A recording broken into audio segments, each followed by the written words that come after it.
منو سلوا ایپیسوڈ 24۔ آج شیراز سے ملی میں، زینی نے سگریٹ سلگاتے ہوئے بتایا۔ وہ ابھی کچھ دیر پہلے ہی اشتیاق اندھاوا کے ساتھ واپس آئی اور اب سلطان اس کے پاس بیٹھا اسے اگلے دن کا شیڈیول بتا رہا تھا جب زینی نے اس کی بات کاٹی۔ کیا؟ کہاں؟ سلطان چونک گیا۔ اس کے گھر گئی تھی اشتیاق کے ساتھ۔ اس لڑکی کو دیکھا میں نے جس کے لیے اس نے مجھے چھوڑ دیا۔ وہ اسے وہاں ہونے والے واقعات بتانے لگی۔ سلطان ہنسی سے لوٹ پوٹ ہو رہا تھا۔ بہت دیر کے بعد اسے احساس ہوا کہ صرف وہی ہے جو اس طرح ہنس رہا تھا۔ زینی کے چہرے پر مسکراہٹ تک نہیں تھی۔ آپ خوش نہیں ہیں؟ سلطان بھی یکدم سنجیدہ ہو گیا۔ کس بات پر خوش ہوتی؟ اس آدمی کو اپنی مرضی سے چند ٹکوں کے عوض بکنے والی شے بنتے دیکھ کر، جسے میں پوری دنیا کے عوض بھی کسی کو نہ دیتی۔ یہ وہ آدمی تھا سلطان جس کے جوتوں کی دھول زینی اپنے دوپٹے سے صاف کیا کرتی تھی۔ اسے ایسا درجہ دیا تھا میں نے، اور آج مجھے یقین تھا کہ میں اسے اپنے جوتے لانے کو کہوں گی تو وہ مر جائے گا مگر یہ کام کبھی نہیں کرے گا۔ لیکن میں نے شیر کو گھاس کھاتے دیکھ لیا۔ وہ رو رہی تھی یا ہنس رہی تھی سلطان سمجھ نہیں سکا، بس اسے شیراز پر غصہ آیا۔ بھول جائیں اسے پری جی، جانے دیں اسے، وہ اس قابل نہیں ہے۔ اس نے ہزار بار کا دہرایا ہوا جملہ پھر زینی کے سامنے دہرایا۔ وہ چپ چاپ سگریٹ پیتی رہی۔ وہ میں نے آپ کو ربیہ باجی کے بارے میں بتایا تھا، سلطان نے ایک دم جھجکتے ہوئے کہا۔ زینی کو جیسے کرنٹ لگا۔ کیا؟ وہ کسی لڑکے سے مل رہی ہیں آج کل، سلطان نے جھجکتے بتایا۔ زینی نے سگریٹ ٹرے میں پھینک دیا۔ کس لڑکے کے ساتھ؟ فاروق نام ہے اس کا، ربیہ باجی کے ساتھ یونیورسٹی میں پڑھتا ہے وہ۔ میں نے پتہ کروایا اس کے بارے میں، غریب خاندان سے تعلق ہے اس کا، پر اچھا شریف لڑکا ہے۔ گھر والے بڑے شریف ہیں اس کے۔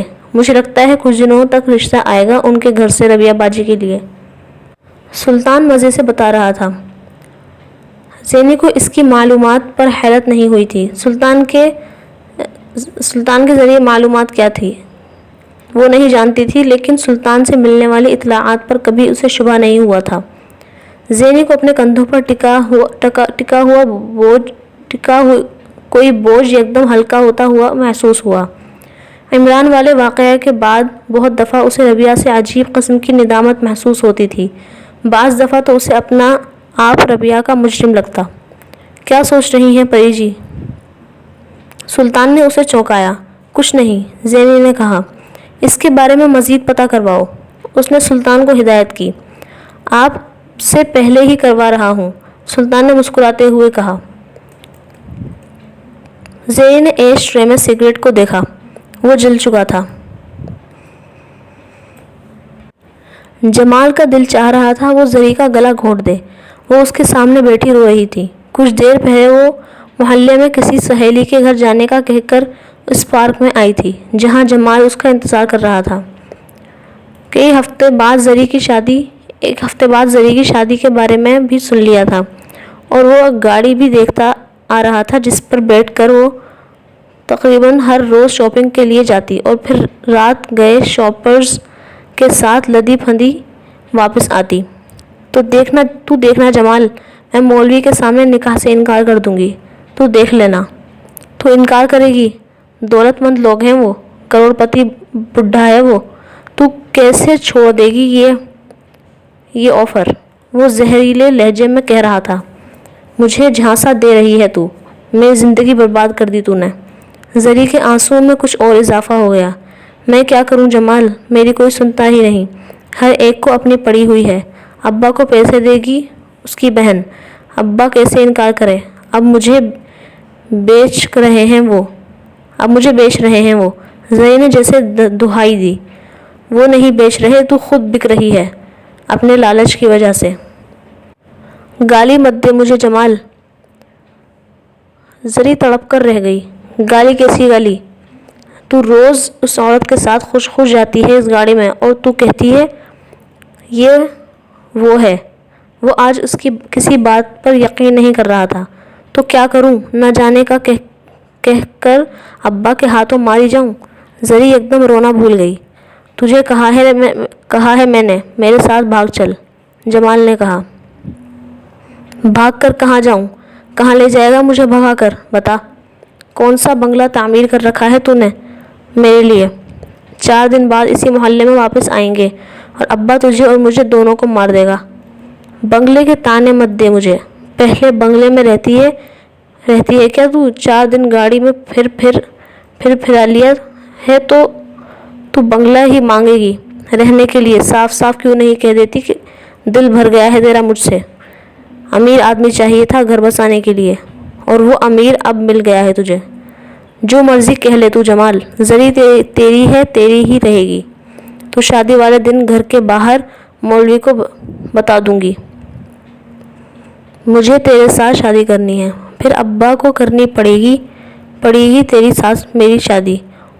وہ کھڑی ہوتے ہوئے بولی، ٹھیک ہے، گھر کے باہر رہوں گا میں، لیکن پستول لے کر، اور تو نے اگر نکاح کر لیا نا تو تیرے دروازے کے سامنے گولی ماروں گا اپنے آپ کو، پھر میری لاش سے گزر کر تو اس کی گاڑی میں بیٹھے گی۔ جمال نے اپنے سینے پر ہاتھ رکھتے ہوئے کہا۔ زری بے حد خوف زدہ ہو گئی تھی، وہ جمال کو جانتی تھی، وہ ضد پر اتر آتا تو پھر الٹے سے الٹا کام بھی کر گزرتا تھا۔ اس کے لیے اب پہلی بار آگے کنواں پیچھے کھائی والی صورتحال آ گئی تھی۔ کرم علی سے اس کی نفرت میں کچھ اور اضافہ ہوا۔ یہ واحد کام تھا جو وہ کسی خوف کے بغیر کر سکتی تھی۔ میں اپنے ماں باپ سے بات کروں گا ربیہ، لیکن مجھے پتا ہے وہ کبھی نہیں مانیں گے۔ ایک ایکٹریس کی بہن کے ساتھ وہ کبھی میری شادی نہیں کریں گے۔ فاروق نے کسی لگی لپٹی کے بغیر اس دن ربیہ کو بتا دیا تھا۔ وہ پچھلے چند روز سے اس کے لیے رشتہ بھیجنے کی بات کر رہا تھا، اور ربیہ اپنے اندر یہ ہمت پیدا کرنے کی کوشش کر رہی تھی کہ اسے یہ بتا دے کہ پریزاد کی بہن تھی۔ دوسری طرف فاروق کو یہ پریشانی تھی کہ وہ ایک امیر گھرانے سے تعلق رکھتی ہے۔ اس کا رہن سہن ان لوگوں کے رہن سہن سے بے حد مختلف تھا۔ پتہ نہیں اس کے گھر والے اس رشتے کو قبول بھی کریں گے یا نہیں، اور اس نے ربیہ کو سے جھجکتے اس خدشے کا اظہار کر دیا تھا، جس پر ربیہ نے اسے کھل کر بتایا کہ اس کا رہن سہن اس سے بھی برا تھا۔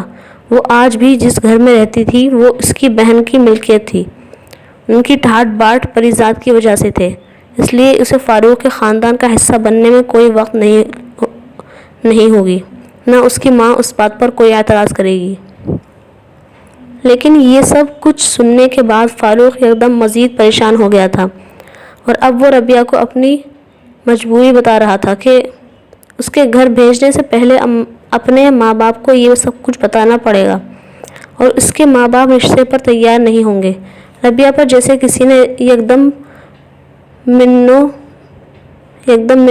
مٹی ڈال دی تھی۔ عمران کے بعد وہ پہلی بار کسی لڑکے میں دلچسپی لے رہی تھی۔ اس نے پہلی بار شادی جیسے رشتے میں بندھنے کا سوچا تھا، اور اب پھر وہی کچھ ہونے والا تھا جو پہلے ہوا تھا۔ 2 دن کے بعد فاروق نے رشتہ بھیجنے سے معذرت کر لی تھی۔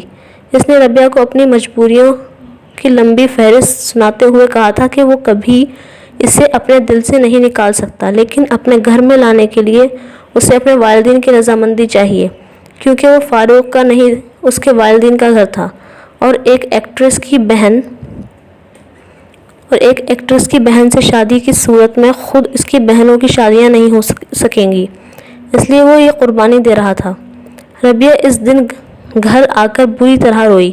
اسے لگا تھا وہ سارے عمر زینی کی وجہ سے اسی گھر میں رہے گی، خوشیوں کے لیے اور اپنے گھر کے لیے ترستے اس کے ٹکڑوں پر پلتے ہوئے۔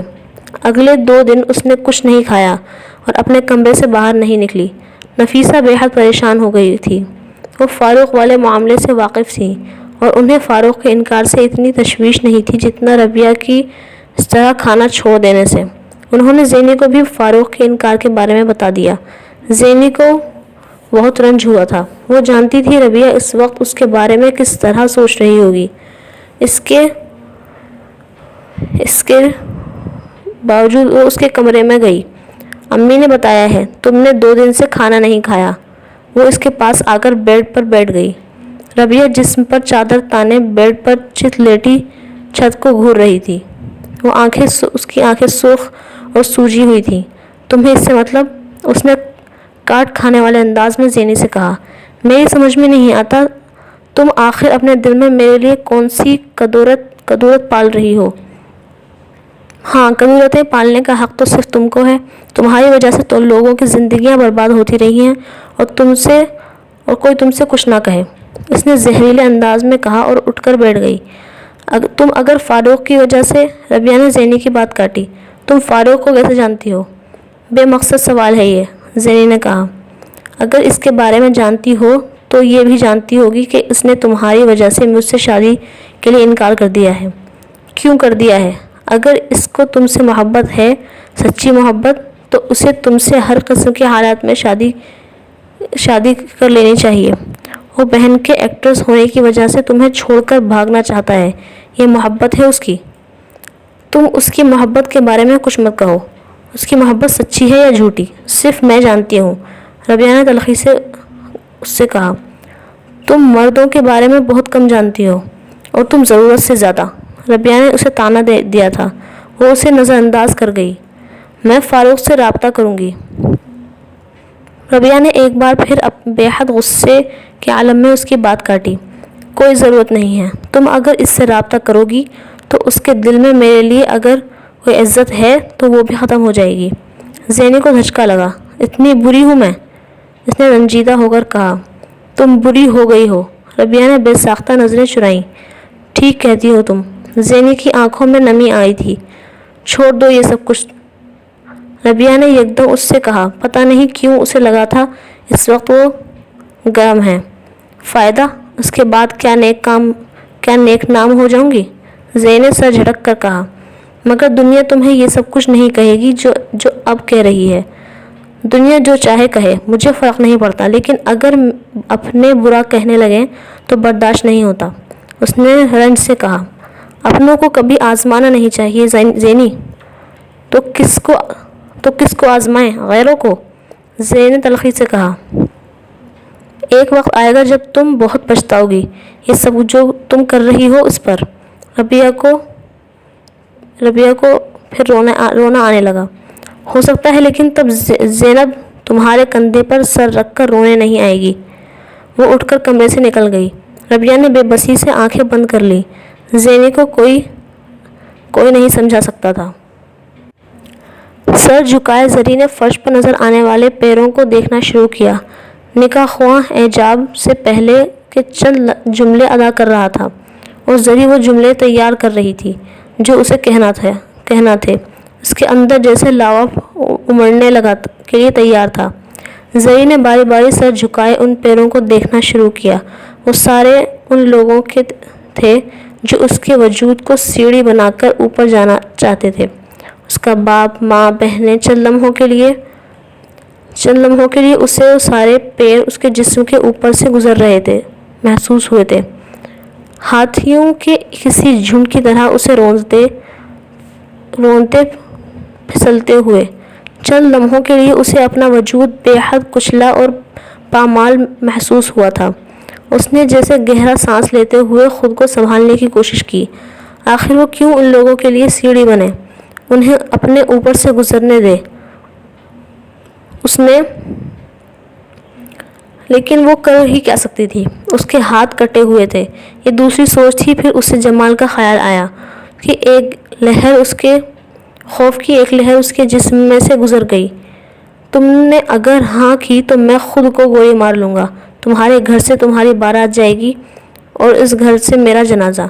اس کے کانوں میں اس کی دھمکی گونجی۔ وہ پچھلی رات چھت پر ایک بار پھر ملے تھے۔ جمال نے اس کو وہ ریوالور بھی دکھایا تھا جو وہ کہیں سے لایا تھا۔ زری کو یقین تھا وہ جو کچھ کہہ رہا تھا وہی کرنے کا ارادہ بھی رکھتا تھا۔ وہ کیا کرتی؟ نکاح خواہ باہر جاتا اور جمال اپنے آپ کو گولی مار لیتا۔ اس کے میک اپ سے لپے پتے چہرے پر اسے پسینے کے قطرے نمودار ہوتے محسوس ہوئے تھے۔ اسے باہر بیٹھے اپنے سے 20-22 سال بڑے اس بوڑھے آدمی سے بے پناہ نفرت محسوس ہوئی تھی جو چند منٹوں پہلے اچانک نکاح کے لیے پاکستان پہنچ گیا تھا۔ اس سے پہلے اس کا نکاح فون پر ہو رہا تھا۔ وہ شادی کے اس کا سودا کرنے آیا تھا۔ اسے اتنی ہی نفرت کمرے میں موجود اپنے خونی رشتوں سے ہو رہی تھی جن کی وجہ سے وہ سودا دے پا رہا تھا۔ پوری دنیا میں صرف جمال تھا جو اس سے سچی محبت کرتا تھا۔ نہ کرتا ہوتا تو اس وقت اس کے لیے اپنی جان دینے پر تیار نہ ہو جاتا۔ کمرہ اس وقت اس کی ساری رشتہ دار خواتین اور مردوں سے بھرا ہوا تھا۔ مووی کیمرے کی تیز جلا ہوئی والی روشنی ہی صحیح کسر پوری کر رہی تھی۔ اس کا سانس جیسے بند ہو رہا تھا۔ زرینہ حمید الدین ولد حمید الدین، تمہیں 100 تولے سونا اور 5 لاکھ روپے سکہ رائج الوقت کے کرم علی والد جہان داد کی زوجیت میں دیا جا رہا ہے، تمہیں قبول ہے؟ نکاح ہوا۔ اب بالآخر وہ سوال کر رہا تھا جس کے جواب کی تیاری وہ پچھلے 1 ہفتے سے کر رہی تھی۔ اس کمرے میں یکدم خاموشی چھا گئی تھی۔ ایک لمحے کے لیے زری کو لگا جیسے اس سننے میں کوئی غلطی ہوئی تھی۔ نکاح ہوا اب ایک بار پھر نکاح کے جملے دہرا رہا تھا۔ 4 لاکھ روپے اور 100 تولے سونا؟ زری نے بے یقینی سے سوچا، کیا وہ اتنی قیمتی تھی کہ کوئی اسے اس کی اتنی بڑی قیمت لگا کر اسے گھر لے جاتا؟ وہ اب 100 تولے سونے کی قیمت کے حساب کتاب میں مصروف تھی، اور جوں وہ حساب کر رہی تھی اس کے ہاتھ پاؤں پھولتے جا رہے تھے۔ اس کے ذہن میں جمال اس وقت نکل گیا تھا۔ صرف وہی نہیں، اس گھر اور اس کمرے میں بیٹھا ہر شخص بھی یاد رہا تھا، تو صرف کہ ایک ہاں اسے آج لکھ پتی بنا دینے والی تھی۔ انکار اسے کیا دیتا؟ اسے اس کے لیے کسی حساب کتاب کی ضرورت نہیں تھی۔ قبول ہے، اس نے بے ساختہ کہا، اور پھر دو دفعہ اسے پھر دہرایا۔ ہر دفعہ اس اقرار کے ساتھ اسے لگ رہا تھا جیسے اس کا فائنینشل اسٹیٹس بھی تبدیل ہو رہا ہے۔ اور تیسری بار اقرار کرنے کے بعد اس نے ایک عجیب سی لہر اپنے وجود کے اندر دوڑتی محسوس کی۔ خوشی کی ایک لہر اپنے اندر دوڑتی محسوس کی۔ اس نے زندگی میں جیک پاٹ ہٹ کر لیا تھا۔ وہ اس کمرے میں کھڑی اسے رشک اور حسد بھری نظروں سے دیکھتی ہوئی عورتوں اور لڑکیوں کا حصہ نہیں رہی تھی۔ نکاح ہوا اور کمرے میں نکاح کے لیے آئے ہوئے دوسرے مرد اب وہاں سے جا چکے تھے۔ زری کی ماں بڑے فخریہ انداز میں عورتوں کی مبارکبادیں وصول کرتے ہوئے پھولے نہیں سما رہی تھی۔ وہ پل بھر میں کرم علی کے بعد اس محلے کا دوسرا آئیکن بن گئی تھی۔ تھوڑی دیر اور گزری اور اس کے بعد باہر کی طرح اندر بھی نکاح کے چھوہارے بٹنے لگے ہو گیا تھا، اور اب کچھ ہی دیر میں رخصتی ہونے والی تھی۔ اور اس پورے عرصے میں زری کو پہلی بار جمال کا خیال آیا تھا، اور اس کا خیال آتے ہی جیسے اس کا دل دھک سے رہ گیا تھا۔ کرم علی صرف گھر کے چند افراد کے ساتھ نکاح کے لیے آیا تھا، اور وہ لوگ باہر گلی میں ہی ٹینٹ میں بیٹھے تھے۔ زری کو یقین تھا جمال اس ٹینٹ میں ہی کہیں ہوگا، اور اس نے کرم علی کی طرف سے اعجاب دیکھا ہوگا، اور اس نے زری کے اعجاب و قبول کے بارے میں بھی سنا ہوگا۔ پھر اس نے کیا کیا؟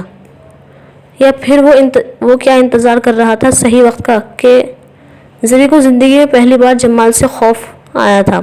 اس کے کان مسلسل باہر ہونے والے کسی دھماکے اور ہنگامے کے منتظر رہے۔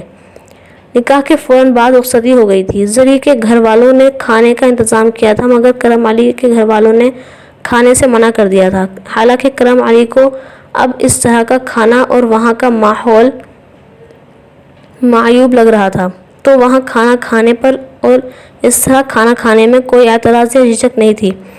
زری کے والدین جو اس کے سامنے جس طرح بچھ رہے تھے، وہ اس پر مسلسل شرمندہ ہو رہا تھا، اور اس کی شرمندگی کا آغاز نکاح کے منہ سے زری کی عمر سنتے ہی ہو گیا تھا۔ وہ چند لمحے تک کچھ بول نہیں سکا۔ ایک 18 سالہ لڑکی کے ساتھ شادی؟ کرم علی کی جگہ کوئی بھی مرد اس انتخاب پر بے حد خوش ہوتا، لیکن کرم علی کا دل ڈوب گیا تھا۔ اپنے سے آدھی عمر کی لڑکی کے ساتھ شادی کرنے اور خودکشی کرنے میں وہ کوئی زیادہ فرق نہیں سمجھتا تھا۔ چند لمحوں کے لیے وہاں بیٹھے اسے ایسا ہی لگا تھا جیسے وہ کسی کی بیٹی خریدنے وہاں آیا تھا۔ وہ کسی کے لحاظ سے اس لڑکی کے قابل نہیں تھا۔ وہ دونوں مکمل طور پر مس میچ تھے۔ وہ جس قدر خوبصورت تھی، اسے کوئی بھی ہم عمر اچھی شکل و صورت کا یا کم سے کم اس سے بہتر شکل و صورت کا شوہر مل سکتا تھا۔ پھر اس کے ماں باپ نے آخر اس کو کیا دیکھ کر کرم علی سے اس کی شادی کر دی تھی؟ صرف اس کی دولت؟ کرم علی کے رنج میں اضافہ ہوا۔ وہ 15 منٹ زری کے گھر میں زری کے ساتھ بیٹھا یہی سب کچھ سوچتا رہا تھا۔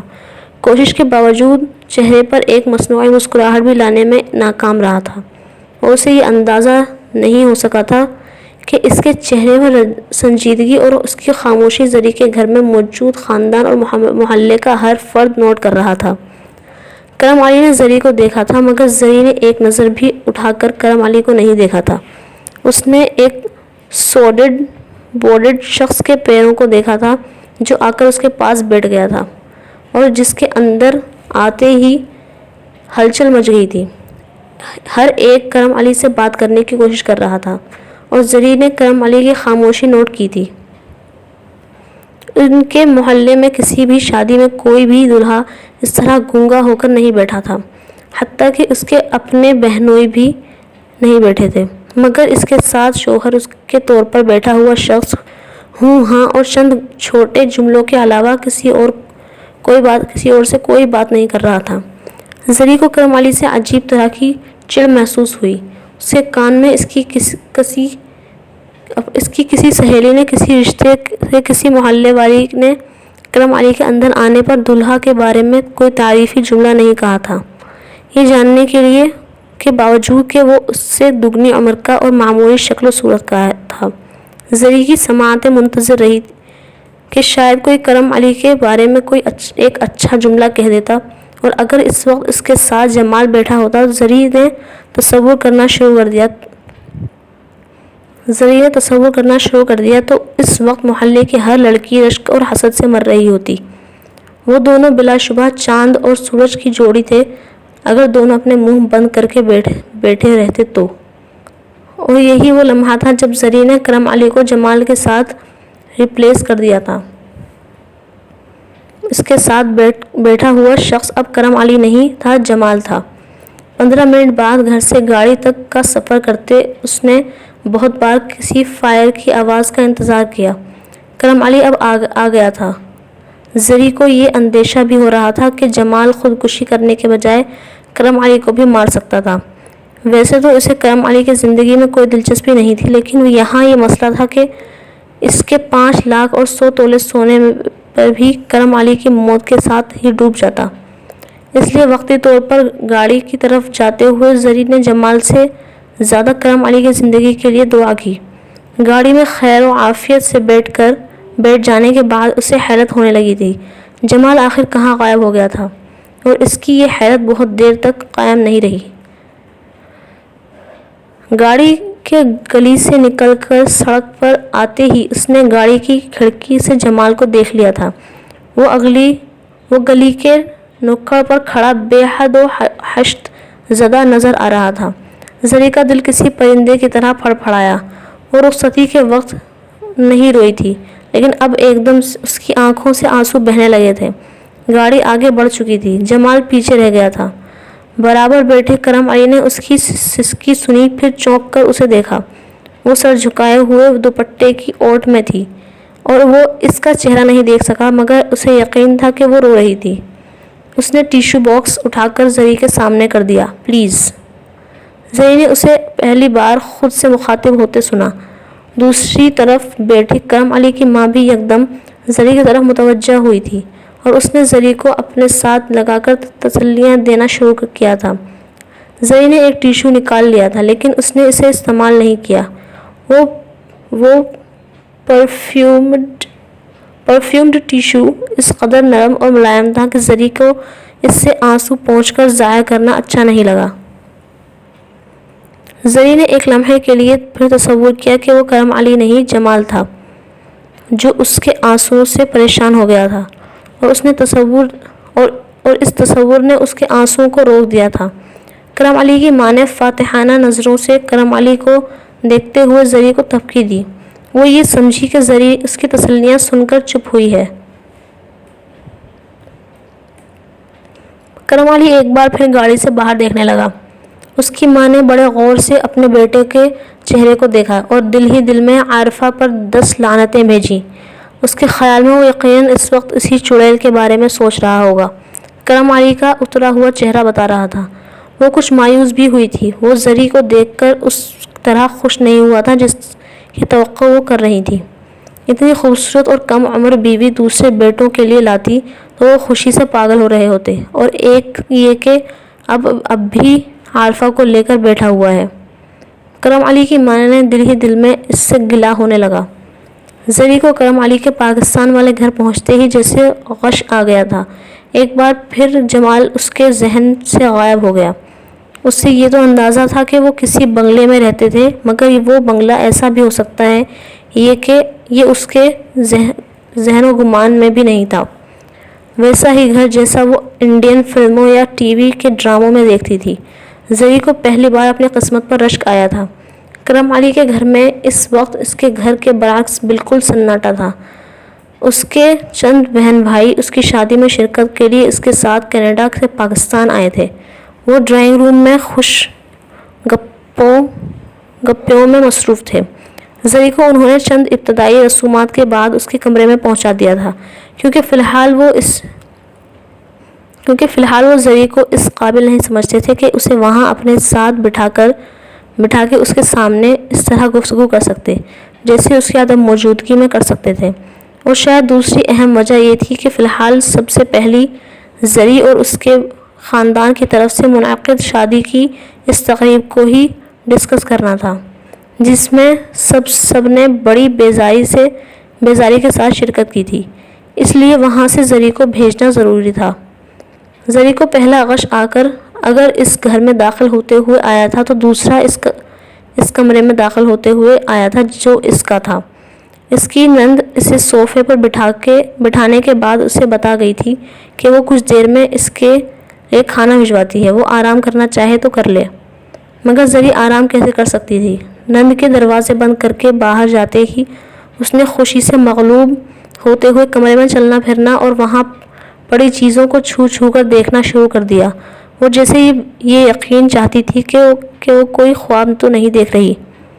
اس پورے تناظر میں جو واحد چیز اسے جمال کی یاد دلاتی تھی وہ کرم علی تھا، اور کرم علی فی الحال کمرے سے باہر تھا۔ آپ نے زری کی ماں کو دیکھا؟ بیٹی کی شادی پر پھٹا ہوا دوپٹہ پہنے پھر رہی تھی۔ اتنا تو انسان ہوش کرے کہ اپنے کپڑے ہی دیکھ لے۔ اور باپ شادی کے موقع پر 10 روپے کی چپل پیروں میں اٹکائے پھر رہا تھا۔ حالانکہ اتنی بڑی رقم دی ہم لوگوں نے کہ شادی کے اخراجات ان کے لیے کوئی مسئلہ نہ ہو جائیں، لیکن انہوں نے تو مجھے لگتا ہے ان پیسوں میں سے 1 روپیہ بھی شادی پر خرچ نہیں کیا، ساری کی ساری رقم رکھ لی ہوگی۔ یہ اس طرح کے لوگوں کی ذہنیت ہوتی ہے۔ بیٹی کو بیاہنے پر تو ان کے 3 کپڑے بھی نہیں لگے گے۔ آج تو زری کا پورا گھر شکرانے کے نفل ادا کر رہا ہوگا۔ شکیلہ کے آخری جملے پر ڈرائنگ روم میں ایک قہقہہ بڑا تھا۔ صرف کرم علی تھا جس کے ماتھے پر شکنیں آئی تھیں۔ اسے شکیلہ کی باتوں سے زیادہ اس قہقہے پر اعتراض ہوا تھا۔ ان سب نے جیسے اس ایک لفظ کیے بغیر صرف ہنس کر شکیلہ کے بیان کی تائید کی تھی۔ اور اتنا گندا محلہ میں نے زندگی میں کبھی نہیں دیکھا۔ اتنی گندگی اور خود زری کے گھر کی حالت دیکھنے والی تھی۔ مجھے تو اندر بیٹھتے ہوئے ڈر لگ رہا تھا۔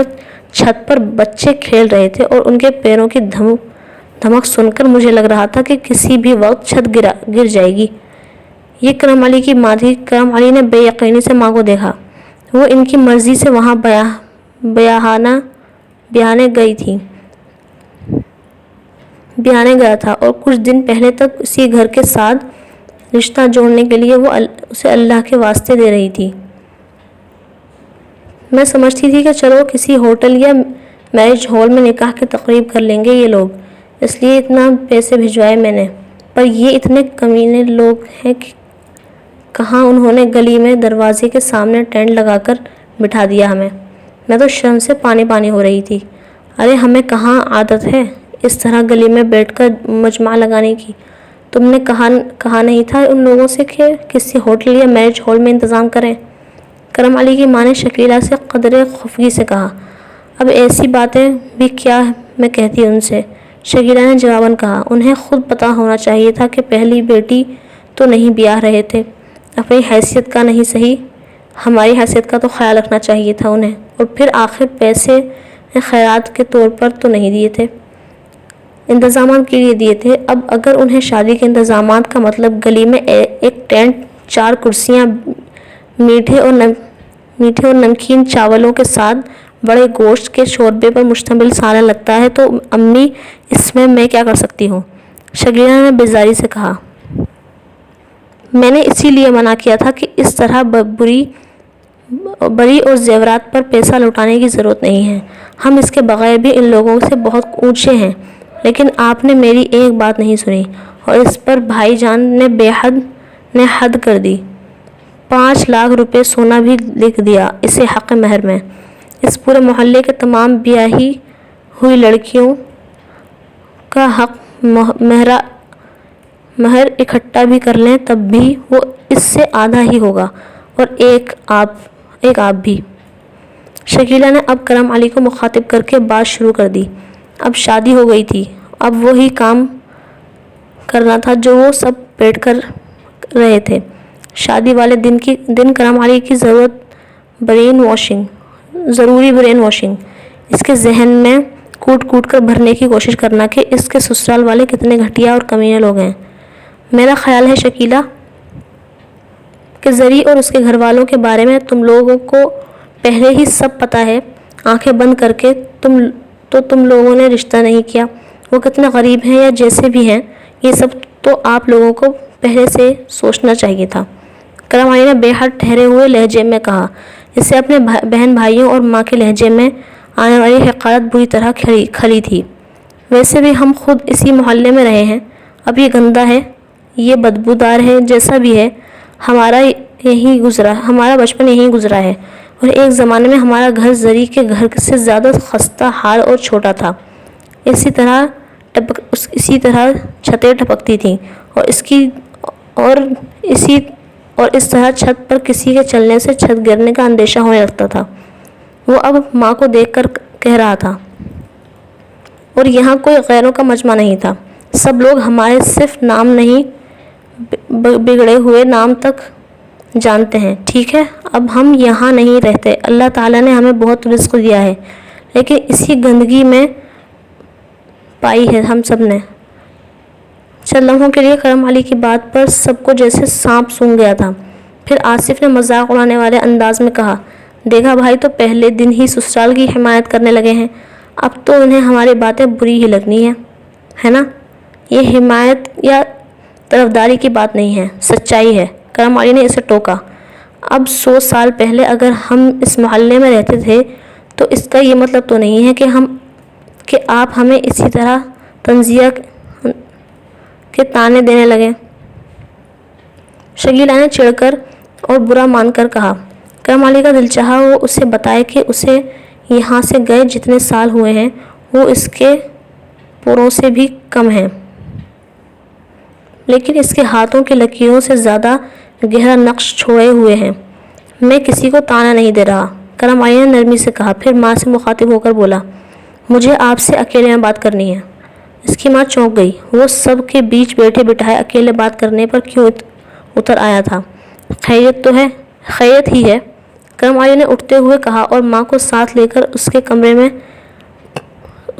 آ گیا۔ ڈرائنگ روم میں ایک بار پھر زری اور اس کے گھر والوں کے بارے میں تمسخر کا سلسلہ شروع ہو گیا تھا۔ آپ نے مجھے یہ کیوں نہیں بتایا کہ لڑکی اتنی کم عمر ہے؟ کرم علی نے کمرے میں آتے ہی ماں سے کہا، کتنی کم عمر ہے؟ 20-25 سال کی ہے، یہ کوئی کم عمر ہے؟ کرم علی کی ماں نے انجان بنتے ہوئے کہا، 18 سال عمر ہے اس کی، یا چلیں زیادہ سے زیادہ 19 کی ہوگی۔ کرم علی نے ایک لفظ پر زور دیتے ہوئے کہا، جھوٹ بولتے ہیں، 18 کی کہاں سے لگ رہی ہے؟ لوگ خواہ غلط عمریں لکھوا دیتے ہیں۔ کرم علی کی ماں نے ناگواری سے کہا، امی، میں جب پاکستان سے گیا تھا اس وقت حمید الدین کی صرف 3 بیٹیاں تھیں۔ کرم علی نے سب لحاظ بالائے طاق رکھتے ہوئے کہا۔ ایک لمحے کے لیے کرم علی کی ماں خاموش ہو گئی۔ وہ واقعی یہ بھول گئی تھی کہ کرم علی حمید الدین کے خاندان کو انہی کی طرح جانتا تھا۔ تو ہم نے کوئی زبردستی شادی تھوڑی کی ہے، انہوں نے اپنی مرضی سے بیٹی دی ہے ہمیں۔ کرم علی کی ماں نے یکدم بات بدلتے ہوئے کہا۔ سوال یہ نہیں ہے کہ انہیں اعتراض ہے یا نہیں، سوال یہ ہے کہ آپ نے مجھے پہلے یہ بات کیوں نہیں بتائی؟ مجھے دھیان نہیں رہا اور یہ کوئی خاص بات تھی بھی نہیں۔ کرم علی کی ماں نے حد درجے لاپرواہی سے کہا۔ خاص بات؟ وہ مجھ سے آدھی عمر کی ہے امی، میں اتنی کم عمر لڑکی کے ساتھ شادی نہیں کرنا چاہتا تھا۔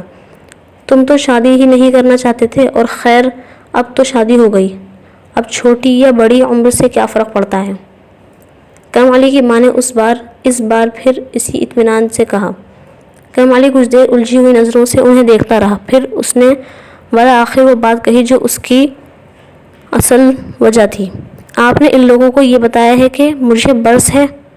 کرم علی کی بات پر وہ کچھ دیر کے لیے اس کا چہرہ دیکھتی رہی، پھر اس نے بڑے آرام سے کہا، نہیں۔ اس بار کرم علی بول نہیں سکا تھا۔ یہ بتانے کی ضرورت ہی کیا ہے؟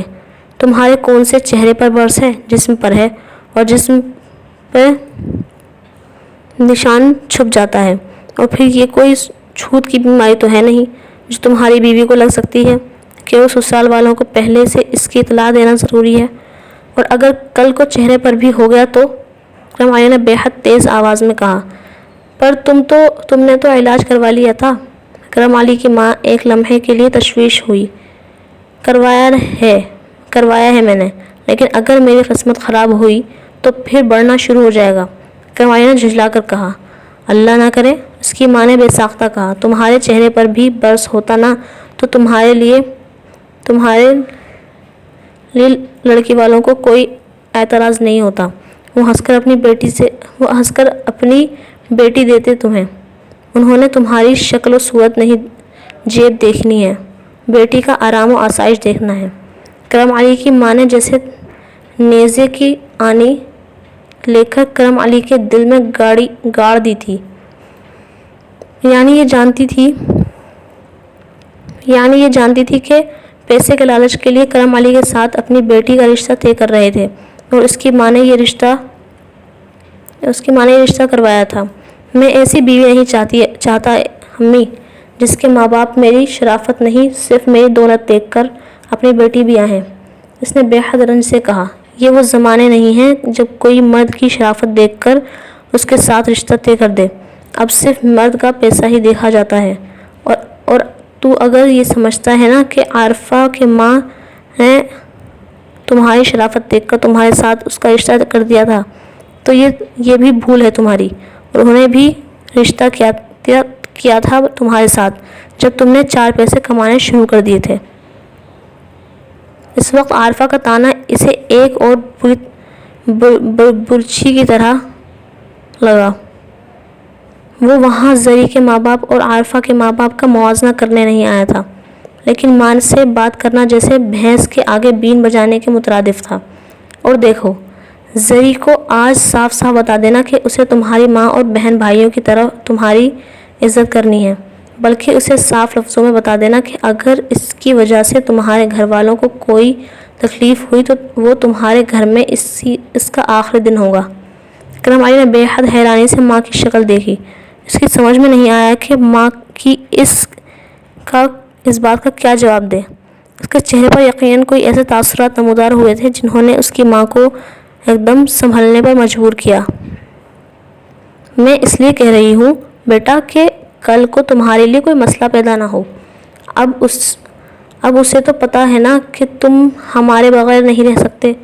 تم اسے خود بتا دو گے تو وہ بھی ذرا اچھے طریقے سے بات کرے گی ہم سے، ورنہ تو میں جانتی ہوں کہ بیٹے بیاہتے ہی پرائے ہو جاتے ہیں، صرف بیویوں اور سسرال والوں کا فیض ہوتا ہے ان سے، اپنے ماں باپ اور بہن بھائیوں کی طرف سے آنکھیں بند کر لیتے ہیں وہ۔ امی آپ کیسی بات کر رہی ہیں؟ کرم علی پریشان ہو گیا۔ آپ کی ضد پر شادی کری ہے، ورنہ میں تو شادی کرتا ہی نہیں، اور اب آپ سمجھ رہی ہیں کہ یہ شادی میرا خون سفید کر دے گی۔ میں جانتی ہوں میرا کرم علی بڑا فرما بردار اور سعادت مند اولاد ہے، یہ ہو ہی نہیں سکتا کہ وہ ماں کی نافرمانی کرے، مگر پھر بھی تیرے بہن بھائیوں کو بڑا خوف ہے کہ تو اب بدل جائے گا۔ کرم علی نے بے اختیار گہرا سانس لیا تو اس کی ماں کی زبان پر اس کے اپنے لفظ نہیں تھے، اس کے بہن بھائیوں کے خدشات اور خیالات کو زبان دے رہی تھی۔ زری نے کرم علی کے جسم پر موجود برس کے نشانات اس کے ساتھ کھانا کھاتے ہوئے دیکھے تھے۔ کرم علی اب شلوار قمیص میں ملبوس تھا، اس کی کلائیوں سے اوپر نظر آنے والے بازو اور اس کے کھلے گردن سے نظر آنے والے برس زدہ جسم کو دیکھ کر زری کو جیسے کرنٹ لگا تھا۔ وہ کچھ دیر پہلے ہی آ کر اس کے سامنے اس ٹیبل پر بیٹھا تھا جس پر کھانا لگا ہوا تھا۔ زری کو عجیب کراہیت محسوس ہوئی تھی اس سے۔ اس کی شادی ایک برس زدہ آدمی سے ہو گئی تھی۔ پتہ نہیں یہ اس کے ماں باپ نے اس سے چھپایا تھا یا کرم علی اور اس کے گھر والوں نے اس کے ماں باپ سے۔ زری کا خون کھولنے لگا تھا۔ تو یہ وجہ تھی اس کے خاندان سے رشتہ جوڑنے کی، کیونکہ کرم علی کو کوئی اور معزز اور متمول خاندان اپنی بیٹی دینے کا سوچ بھی نہیں سکتا تھا۔ وہ وقفے سے کھانا کھاتے ہوئے کرم علی کے آستینوں سے نظر آنے والے بازو اور کھلے گریبان سے نظر آنے والے سینے پر برس کے نشان دیکھ کر پریشان ہوتی رہی۔ اس کی ساس، نند اور گھر کے چند دوسرے لوگ اس کے ساتھ بیٹھے کھانا کھاتے اور باتیں کرتے مگر زری کی بھوک غائب ہو گئی تھی۔ سب کے اصرار کے باوجود اور اپنی پسند کی چیزیں سامنے ہونے کے باوجود اس نے بہت کم کھایا۔ اسے سامنے بیٹھے ہوئے شخص سے شدید نفرت ہو رہی تھی۔ اسے جمال شدت سے یاد آنے لگا اور بری طرح رونا بھی آنے لگا تھا۔ کرم علی اس وقت صرف اسے اپنی خوشیوں کا قاتل لگ رہا تھا اور کچھ نہیں۔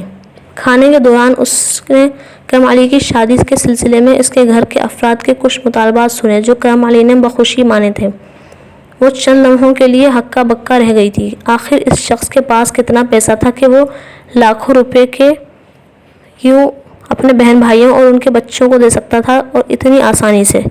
زری کو فوراً اپنا حق مہر یاد آیا تھا۔ زیور تو پہلے ہی اس کے پاس تھے، البتہ اسے کرم سے حق مہر کے 5 لاکھ روپے لینے تھے، اور وہ جانتی تھی کہ وہ جتنی جلدی یہ رقم لے لیتی اتنا بہتر ہے۔ کرم علی کے خدشات ٹھیک ثابت ہوئے تھے۔ اس میں ایک ایسا رشتہ شامل ہو گیا تھا، اس کی زندگی میں ایک ایسا رشتہ شامل ہو گیا تھا جسے اسے استعمال کرنے کے علاوہ کسی دوسری شے میں دلچسپی نہیں تھی۔ یہ شادی آپ کی مرضی سے ہوئی ہے؟ کرم علی اور اس کے درمیان تنہائی میں یہ پہلا جملہ تھا جو کرم علی نے بولا تھا۔ کچھ دیر کے لیے زری بھول بیٹھی رہ گئی تھی۔ کیا کرم علی کو کوئی شک ہو گیا تھا؟ کیا جمال نے کرم علی کو کچھ؟ وہ یکدم پریشان ہو گئی تھی۔ جب زری پریشان ہوتی تو اس کی ساری حسیات کام کرنے لگتی تھی۔ جی، اس نے بے حد مختصر جواب دیا۔ کرم علی مطمئن نہیں ہوا تھا۔ ایک جی اس کے سوال کا جواب ہوتا اگر وہ اپنے معاشرے کو اچھی طرح نہیں جانتا ہوتا۔ میرا مطلب ہے آپ کے والدین نے آپ کو میرے ساتھ شادی کے لیے زبردستی مجبور تو نہیں کیا تھا؟ کرم علی نے اب اپنے سوال کو کچھ تبدیل کرتے ہوئے کہا۔ نہیں۔ زری نے ایک بار پھر اسی طرح نظریں جھکائے ہوئے کہا۔ میرے بارے میں سب کچھ بتایا تھا آپ کے والدین نے آپ کو؟ میرا مطلب ہے میری عمر، میری شکل و صورت۔ زری نے اس بار اس کی بات کاٹ دی۔ اسے اب کرم علی کی اس بے وقت کی تشویش پر غصہ آ رہا تھا۔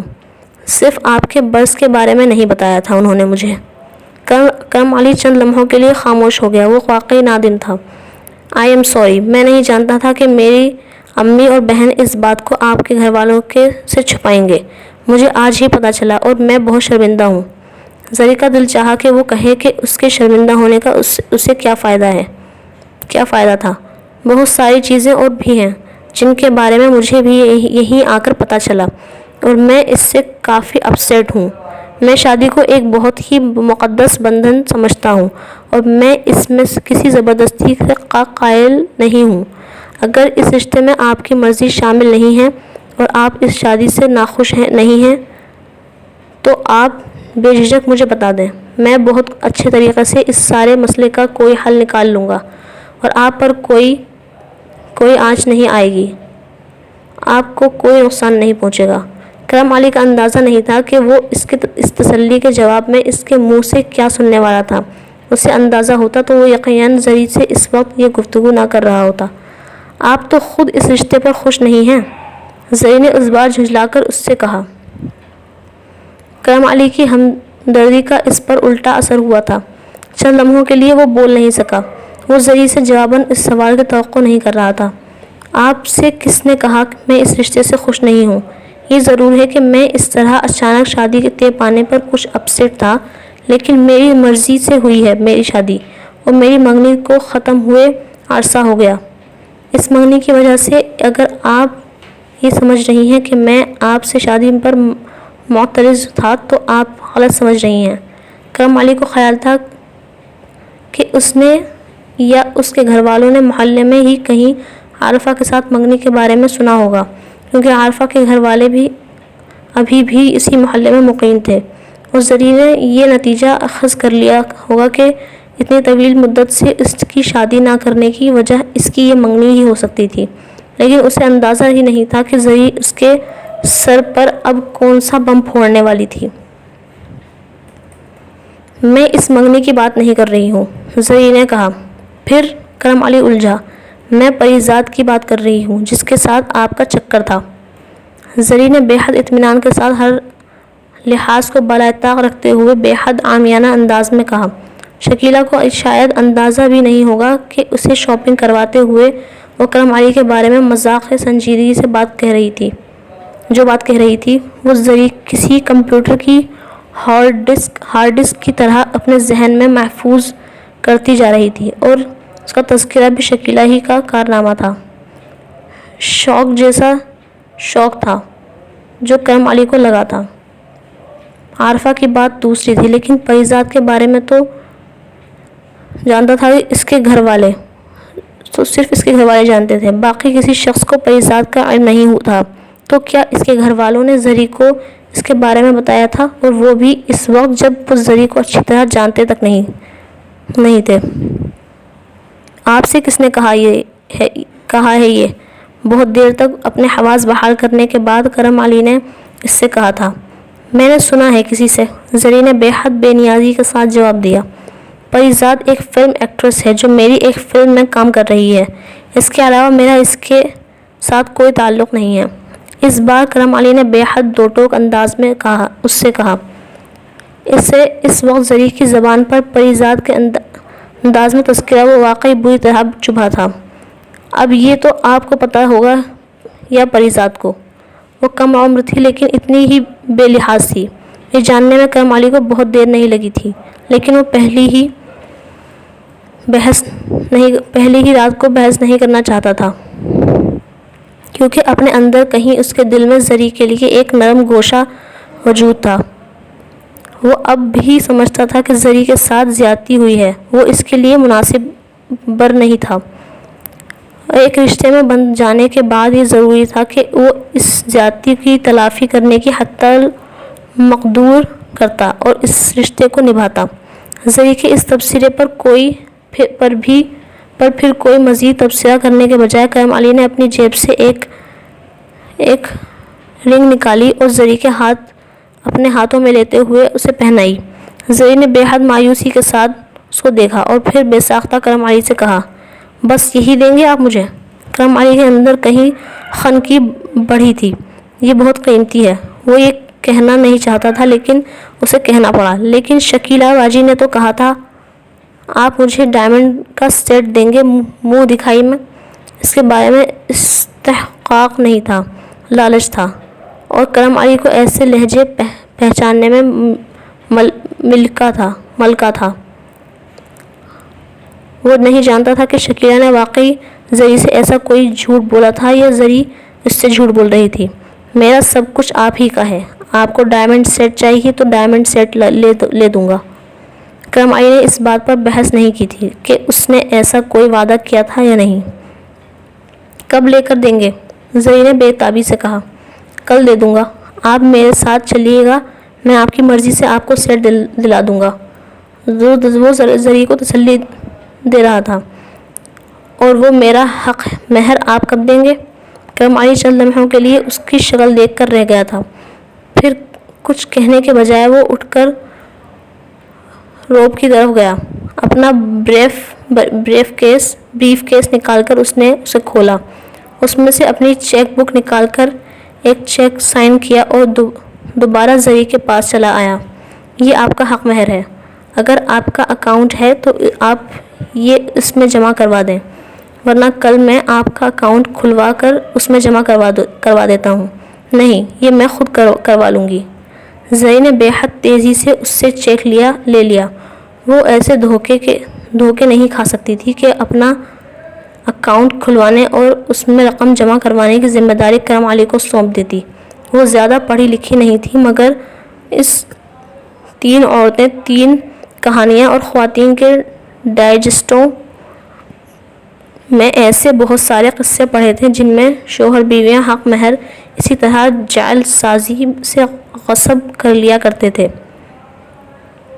کچھ دیر کے لیے تو اس کا یہ بھی دل چاہا تھا کہ کرم علی سے چیک کے بجائے کیش کا مطالبہ کرتی، لیکن اسے خیال آیا کہ 5 لاکھ روپے اتنی بڑی رقم ہے جو اس وقت کرم علی کے پاس نہیں ہوگی۔ اسے یہ اندازہ نہیں تھا کہ اگر وہ اس وقت کرم علی سے کیش کا مطالبہ کرتی، کرم علی کے بریف کیس میں غیر ملکی کرنسی کے شکل میں اس رقم سے بہت زیادہ رقم موجود تھی جو زری کو چاہیے تھی، اور کرم علی اس مطالبے کو بھی اسی طرح پورا کرتا۔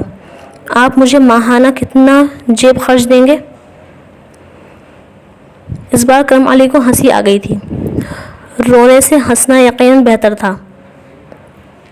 آپ کو کتنا چاہیے؟ وہ رشتوں کے معاملے میں خوش قسمت نہیں تھا۔ اسے اس بات پر کبھی بھی برا نہیں لگا تھا، پھر وہ زری سے کیا توقعات لگاتا؟ زری نے کچھ دیر سوچنے میں لگائی۔ اسے یہ اندازہ نہیں تھا کہ کرم علی اس سے پوچھے گا۔ 10,000 ٹھیک ہیں، زری نے ڈرتے ڈرتے کہا۔ اس کی نظر میں 10,000 بہت بڑی رقم تھی۔ پتہ نہیں کرم علی کیا کہتا۔ میں آپ کو ہر ماہ 50,000 روپے دوں گا۔ زری کو شدید صدمہ ہوا۔ اس نے کرم علی کی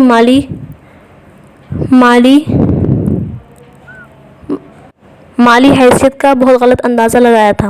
اس نے 50,000 کیوں نہیں مانگے؟ وہ بری طرح پچھتائی، ورنہ کرم علی یقیناً 1 لاکھ دیتا۔ وہ پچھتا رہی تھی، لیکن خوشی سے اس کے ہاتھ پاؤں پھول بھی رہے تھے۔ 50,000 روپے ماہانہ سال میں 6 لاکھ۔ اس کا حلق یکدم خشک ہو گیا۔ یعنی حق مہر سے بھی زیادہ رقم وہ کرم علی کے ساتھ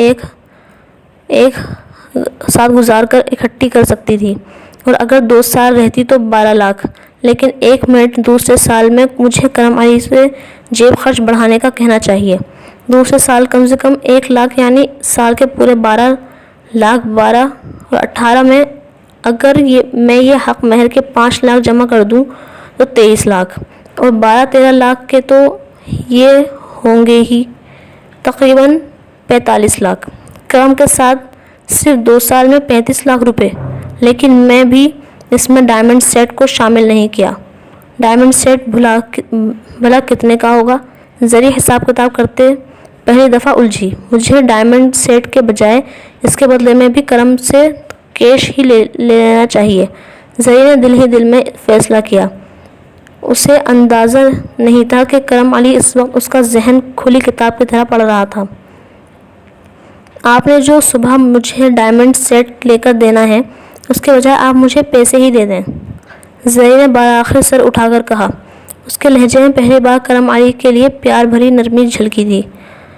1 لاکھ روپے دینے والا آدمی اب اتنی محبت کا تو حقدار تھا ہی۔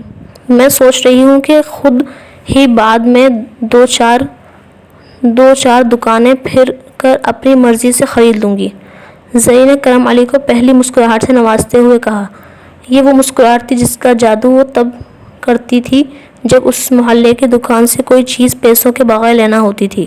کرم علی محلے کی دکان پر بیٹھا وہ مرد نہیں تھا جو زری کی اس مسکراہٹ کے لیے کچھ بھی دے سکتا تھا۔ وہ اس کا شوہر تھا جو اپنی بیوی کو اس کے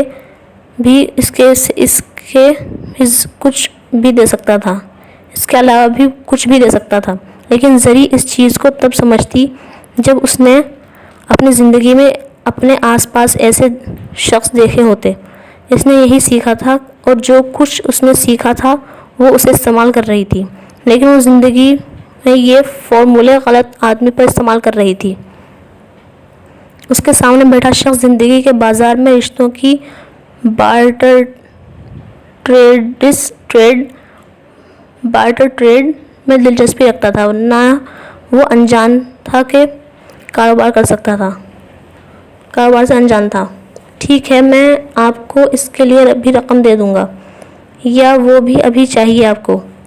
کرم علی کے لہجے میں اگر غیر محسوس طریقے سے کوئی طنز آیا تھا بھی تو زری نے اسے محسوس نہیں کیا۔ نہیں، آپ بے شک کل دے دیں۔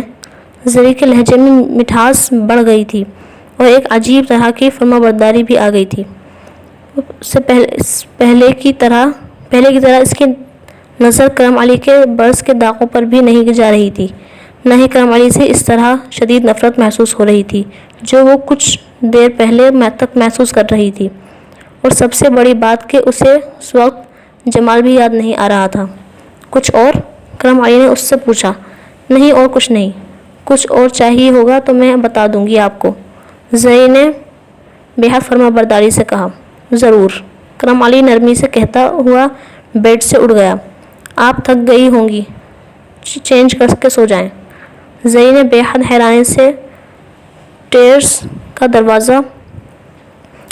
دروازہ کھول کر باہر نکلتے ہوئے کرم علی کو دیکھا۔ وہ اس کی بات نہیں سمجھی تھی۔ کرم علی ٹیرس پر پڑی کرسیوں میں سے ایک پر بیٹھ گیا۔ اندر سے اے سی کی مصنوعی خنکی سے موسم گرما کی رات کی حدت میں اسے عجیب سا سکون ملا تھا۔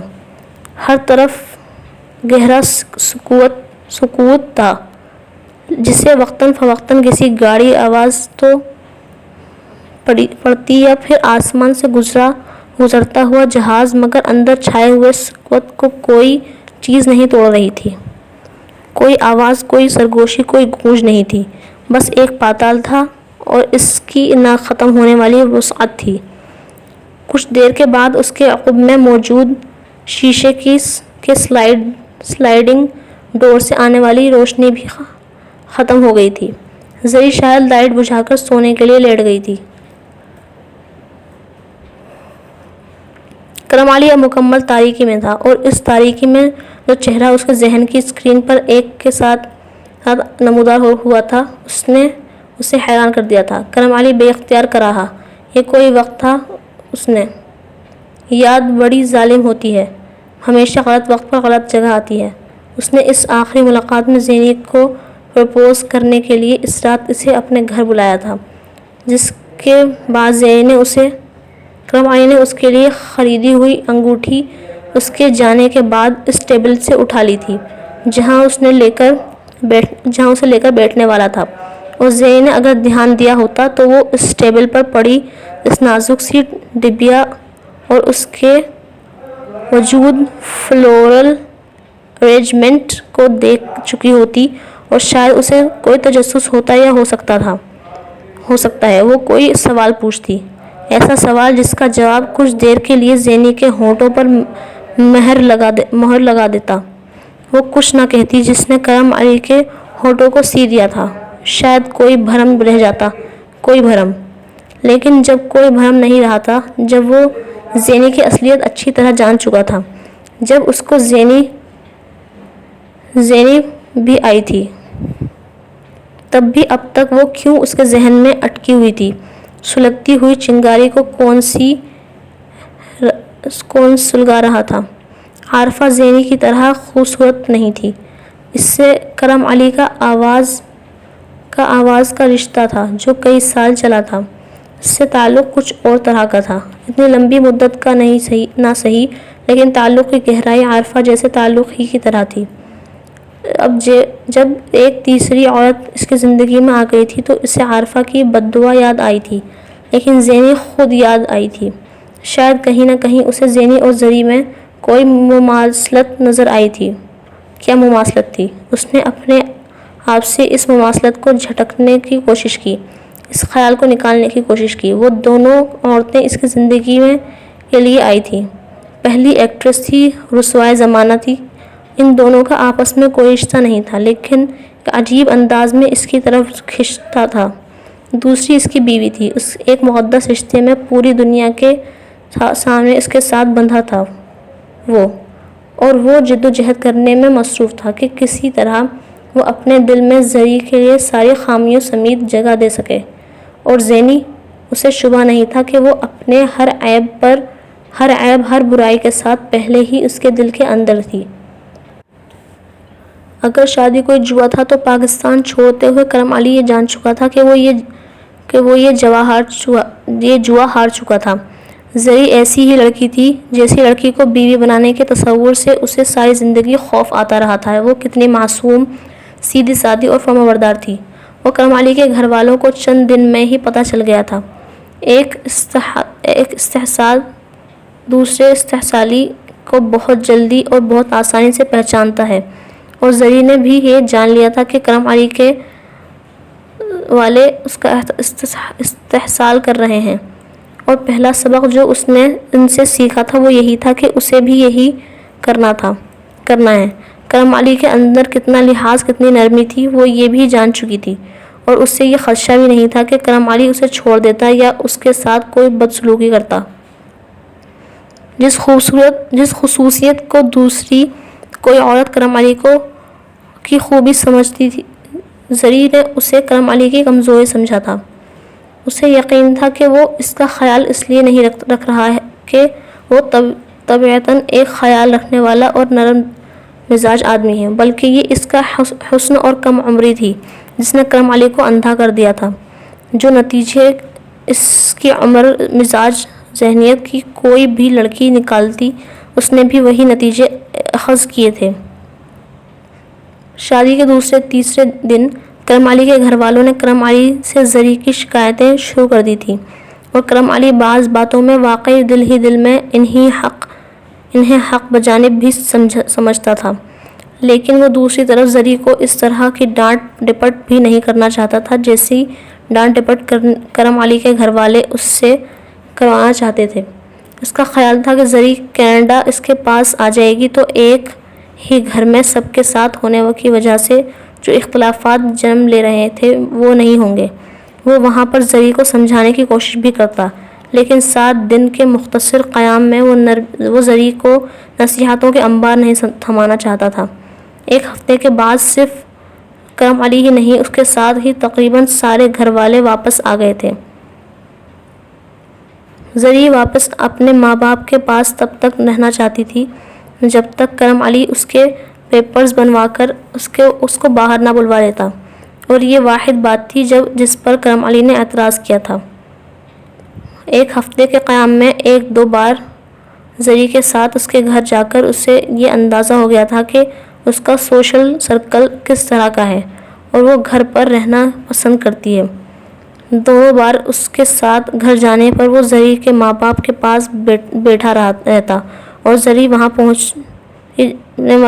پہنچتے ہی محلے میں اپنی سہیلیوں سے ملنے کے لیے نکل جاتی۔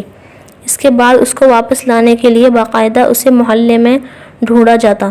کرم علی اگرچہ پابندیاں لگانے والا مرد نہیں تھا، لیکن اسے زری کا اس طرح پھرنا بے حد معیوب لگا تھا، اور اسے یہ بھی احساس ہو گیا تھا کہ یہ زری کی عادت تھی۔ وہ وہاں رہتے ہوئے شاید سارا دن یہی کرتی تھی۔ زری کے ناخوش ہونے کے باوجود کرم علی جانے سے پہلے شکیلہ کو اپنے گھر تب تک رہنے کے لیے کہہ گیا تھا جب تک زری کا ویزا نہ آ جاتا۔ زری پہلے اس بات پر معترض ہوئی تھی کہ وہ اسے میکے کے بجائے سسرال میں رہنے کو کہہ رہا تھا، اور پھر اس پر بری طرح جھنجھلائی کہ وہ اس کے سر پر شکیلہ کو مسلط کر کے جا رہا تھا۔ اس کا اصرار تھا کہ وہ اپنی بہنوں کو اپنے گھر بلا لیتی یا ماں باپ میں سے کسی کو اور شکیلہ باجی کو کے گھر منتقل ہونے کی ضرورت نہیں ہے۔ اور کرم علی نے اتنی ہی نرمی سے اس سے کہا تھا کہ وہ بے شک اپنی کسی بہن یا ماں باپ میں سے کسی کو بھی اپنے پاس رکھ لے، لیکن شکیلہ اور اس کی فیملی کا بھی اس گھر میں ہونا ضروری تھا۔ یہ پہلی کلہاڑی تھی جو کرم علی نے اپنے پاؤں پر ماری تھی۔ زری بغض دل میں رکھنے کی عادی تھی اور اس نے کرم علی کو اس چیز کے لیے معاف نہیں کیا۔ 3 ماہ کے دوران کرم علی 2 یا 3 بار پاکستان آیا تھا، جب تک زری کا ویزا نہیں لگ گیا۔ وہ ہر بار زری سے پہلے سے زیادہ دل برداشتہ اور مایوس ہو کر واپس گیا۔ زری نے اگرچہ شکیلہ کے آ جانے کے بعد گھر والوں میں سے کسی کو مستقل طور پر اپنے ساتھ رہنے کے لیے نہیں بلایا تھا، لیکن شکیلہ اور اس کے خاندان کا ایک محاذ کھل گیا تھا۔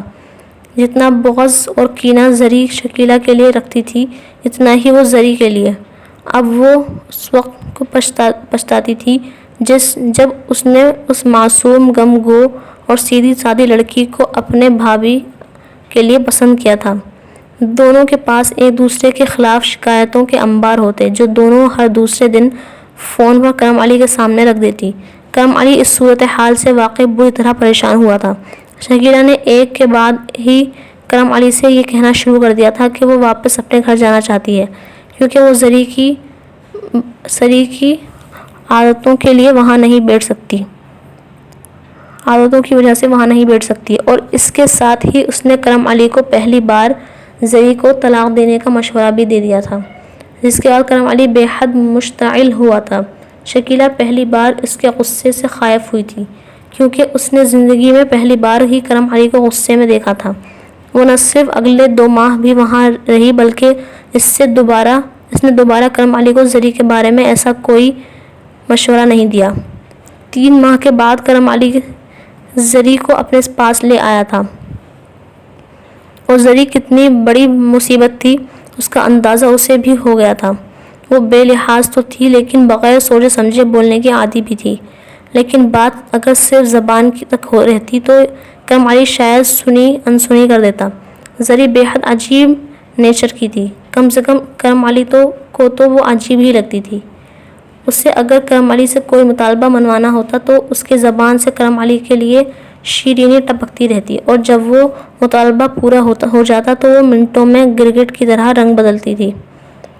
وہ اگرچہ زیادہ پڑھی لکھی نہیں تھی، لیکن اس نے جس طرح سے مغربی کلچر کو اختیار کیا تھا، اس نے کرم علی کو بھی حیران کر دیا تھا، اور حیرانی سے زیادہ یہ شوق تھا۔ وہ اتنا عرصہ وہاں گزارنے کے باوجود مغربی طور طریقے نہیں اپنا سکا تھا، اور زری کا یہ حال تھا کہ وہ اگر اسے منع نہ کر رہا ہوتا تو ان مغربی ملبوسات کو پہننے اور پہن کر پھرنے سے نہ چوکتی، جنہیں پہنتے ہوئے کوئی دوسری لڑکی دوبارہ ضرور سوچتی۔ وہاں آنے کے کچھ عرصے کے بعد زری نے کرم علی سے کچھ رقم قرض مانگی تھی۔ ہمیشہ کی طرح وہ بے حد میٹھے انداز میں بات کر رہی تھی۔ ابو گھر بدلنا چاہتے ہیں، کچھ رقم کم پڑ رہی ہے، مجھ سے بات کی ہے انہوں نے، وہ کہہ رہے تھے کہ وہ بہت جلد رقم واپس کر دوں گا۔ زری کو یقین تھا کہ کرم علی کبھی رقم واپس نہیں لے گا، اسی لیے وہ اتنے آرام سے کہہ رہی تھی، آپ ان سے کہیں گھر دیکھیں، جتنی رقم انہیں چاہیے میں بھجوا دوں گا۔ کرم علی نے گھر سے نکلتے ہوئے کہا۔ زری بے اختیار خوش ہوتے ہوئے دروازے تک آئی۔ نہیں، میں کوئی احسان نہیں لینا چاہتی، بس کچھ دیر کے لیے انہیں رقم قرض چاہیے، زری نے بظاہر بے حد سنجیدگی سے کہا۔ احسان والی کوئی بات نہیں، وہ آپ کے پیرنٹس ہیں اور میں انہیں اپنے پیرنٹس کے برابر درجہ دیتا ہوں، کرم علی نے چلتے چلتے رک کر کہا۔ چاہے وہ ذرا مہنگا گھر لینا چاہیں تب بھی، زری نے بے ساختہ کہا۔ جیسا گھر لینا چاہتے ہیں لے لیں، جب گھر دیکھ لیتے ہیں تو مجھے بتا دیجیے گا، میں انہیں رقم ٹرانسفر کروا دوں گا۔ کرم علی کو بات کرتے کرتے جیسے کچھ خیال آیا، اور آپ اگر ہر ماہ انہیں رقم بھجوانا چاہیں تو مجھے اس پر بھی کوئی اعتراض نہیں۔ زری ایک لمحے کے لیے بالکل چپ ہو کر رہ گئی۔ اسے اندازہ نہیں تھا کہ کرم علی اسے اس طرح کی کوئی آفر دے گا۔ وہ کچھ کہتے کہتے رکی۔ کرم علی منتظر رہا کہ وہ اپنی بات پوری کرے گی، لیکن زری نے پوری کرنے کے بجائے بڑی محبت سے کرم علی کی ٹائی کی ناٹ کو سیدھا کرتے ہوئے اس کے کوٹ پر یوں ہاتھ پھیرا جیسے وہ اسے جھاڑ رہی ہو۔ کرم علی جانتا تھا وہ ایسا ہی کچھ کرے گی۔ ہر بار کسی فیور کے بعد وہ کسی طرح اس سے محبت کا اظہار کرتی تھی۔ کرم علی کو وہ سب مصنوعی لگتا، پھر بھی اچھا لگتا۔ اس وقت بھی اچھا لگا تھا۔ آپ بہت اچھے ہیں، زری نے اس سے کہا۔ کرم علی کچھ کہنا چاہتا تھا لیکن کہہ نہیں سکا۔ وہ صرف ایک ہلکی سی مسکراہٹ کے ساتھ گھر سے باہر چلا گیا۔ انڈسٹری کے سارے لوگ پریزاد کے رویے میں ایک دم سے آنے والی تبدیلی پر حیران و پریشان تھے۔ وہ سب پریزاد کا ایک نیا چہرہ دیکھ رہے تھے، ایک ایسا چہرہ جس سے پہلے کوئی بھی واقف نہیں تھا۔ انور حبیب اور سفیر خان جیسے لوگ بھی اس کے بارے میں رائے بدلنے پر مجبور ہو گئے تھے۔ پاشا تو خیر پہلے ہی اس سے بہت خوش تھا اور اسے یقین تھا کہ اس دن اس کی دھمکیاں کارگر ثابت ہوئی تھیں۔ وہ گڑ سے مر گئی تھی۔ اس کو زہر دینے کی ضرورت پیش نہیں آئی تھی۔ وہ یہ نہیں جانتا تھا کہ وہ اس کے لیے زہر تیار کرنے میں جٹی ہوئی تھی، کیونکہ وہ گڑ سے مرنے والا نہیں تھا۔ زینی نے زندگی میں صرف ایک کام ہمیشہ عقل مندی سے کیا تھا، اس شاخ کو کاٹنے کا کام جس پر وہ خود بیٹھی ہوتی تھی، اور اب بھی وہ یہی کام کرنے والی تھی۔ وہ اس وقت انڈسٹری کی دو بڑی فلموں کی ہیروئن تھی، ایک کرم علی کی اور دوسری تبریز پاشا کی۔ پاشا کی فلم بجٹ کے لحاظ سے انڈسٹری کی آج تک بننے والی سب سے بڑی اور مہنگی فلم تھی۔ پاشا اپنی اس فلم کی کامیابی سے فلم انڈسٹری کی تاریخ کو نیا جنم دینا چاہتا تھا اور اسے یقین تھا کہ فلم کامیاب ہوگی۔ پاشا اپنی اس فلم کو صرف پاکستان میں ہی نہیں، UK میں بھی ریلیز کرنے کی تیاریاں کر رہا تھا، اور پاکستان میں وہ اس فلم کی ریلیز کے لیے پنجاب سرکٹ کے اپنے ذاتی 3 سنیماز کی بھی ساتھ رینوویشن کروا رہا تھا۔ انڈسٹری کے سارے پنڈت پہلے سے ہی فلم کی کامیابی کی پیش گوئیاں کر رہے تھے۔ یہ سپر ہٹ ہوگی، اس کے بارے میں کسی کو شبہ نہیں تھا، لیکن یہ بزنس کتنا کرے گی اس کا اندازہ بھی کسی کو نہیں ہو رہا تھا، اور کیا یہ انٹرنیشنل ریلیز میں کامیابی حاصل کر پائے گی؟ یہ سب سے بڑا سوال تھا۔ فلم پر بجٹ سے زیادہ پیسہ لگ رہا تھا، اور اس کے فلاپ ہونے کی صورت میں پاشا پروڈکشنز کو ایک بڑا جھٹکا لگتا۔ پاشا پروڈکشنز جھٹکا سہ تو جاتا، لیکن فوری طور پر چند سالوں کے لیے اگر وہ اس طرح کی کوئی فلم پروڈیوس نہ کر پاتا، اور اگر یہ بہت بڑی فلاپ ہوتی، تو پھر پاشا پروڈکشنز کے ستارے صحیح معنوں میں گردش میں آ جاتے، اور اسی خطرے کو کاؤنٹر کرنے کے لیے مارکیٹنگ کی جو اسٹریٹجی بنائی تھی، ان میں میوزک کو بھی مارکیٹ میں لانچ کرنے کا پلان کیا گیا تھا۔ دوسری طرف کرم علی کی فلم تھی جس کے بارے میں انڈسٹری کو بہت زیادہ توقعات نہیں تھی۔ ایسے پروڈیوسرز کم فنانسر وقتاً فوقتاً انڈسٹری میں آ کر کچھ وقت اور پیسہ گنوا کر غائب ہوتے رہے تھے۔ اگر کرم علی بھی ہو جاتا تو کوئی خاص بات نہ ہوتی۔ واحد دلچسپی جو کسی کو اس فلم میں ہو سکتی تھی وہ پریزاد کی موجودگی تھی، اور پچھلے کچھ عرصے میں پریزاد کی وجہ سے کچھ ایسی فلمیں بھی ہٹ ہوئی تھیں جن کے بارے میں انڈسٹری کے پنڈت خدشات کا اظہار کر رہے تھے۔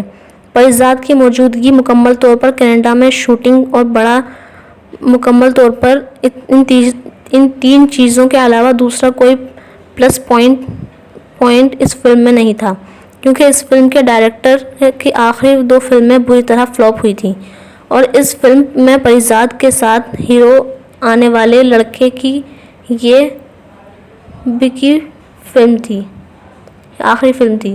انڈسٹری میں اگر ایک طرف ان 2 فلموں کی بات ہو رہی تھی، تو دوسری طرف سفیر اور پریزاد کے بارے میں دھڑا دھڑ خبریں اور افواہیں بھی گردش کر رہی تھیں۔ وہ دونوں اب تقریباً ہر فلمی اور شوبز کے تقریب میں اکٹھے جاتے اور اکٹھے آتے تھے۔ چند ماہ پہلے تک کھلے عام پریزاد کو گالیاں دینے والا سفیر خان آج اس کے گن گاتے نہیں تھکتا تھا۔ ہر دوسرے دن اخبار میں ان کے بارے میں کوئی نہ کوئی بات شائع ہوتی۔ سفیر آن ریکارڈ ہمیشہ ایسی باتوں کی تردید کرتا اور آف دا ریکارڈ پریس والوں کو دھڑلے سے بتاتا کہ وہ پریزاد کے عشق میں بری طرح مبتلا ہے اور صرف اس سے محبت نہیں کرتا، اس سے شادی بھی کرنے کا خواہش مند ہے، اور نہ صرف وہ یہی نہیں، پریزاد بھی اس کی محبت میں گرفتار ہے۔ دوسری طرف پریزاد نے ہمیشہ آن دا ریکارڈ سفیر کے حوالے سے پوچھے جانے والے سوالوں کے معنی خیز جواب دیتی۔ اکثر جواب ایسے ہوتے جو سفیر کی آف دا ریکارڈ باتوں کی مکمل طور پر تصدیق کرتے دکھائی دیتے، اور کئی بار وہ اشاروں کنایوں میں یہ اقرار بھی کرتی کہ وہ واقعی سفیر سے شادی کی خواہش مند ہے، لیکن وہ کسی کی دوسری بیوی بننے کا سوچ بھی نہیں سکتی تھی۔ اگر سفیر پہلے سے شادی شدہ نہ ہوتا تو یقیناً اب تک وہ اس سے شادی کر چکی ہوتی۔ آف دا ریکارڈ ہمیشہ پریس والوں نے ہنس کر ان سب باتوں کی تردید کرتی۔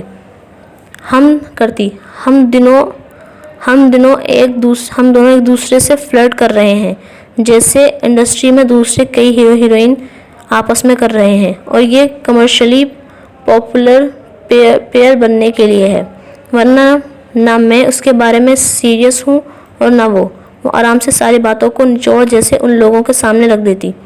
ہم ساتھ اس لیے نظر آتے ہیں کیونکہ عوام میں ہمیں ساتھ دیکھنا چاہتے ہیں، وہ لاپرواہی کے ساتھ اگلے کسی سوال کے جواب میں کہتی۔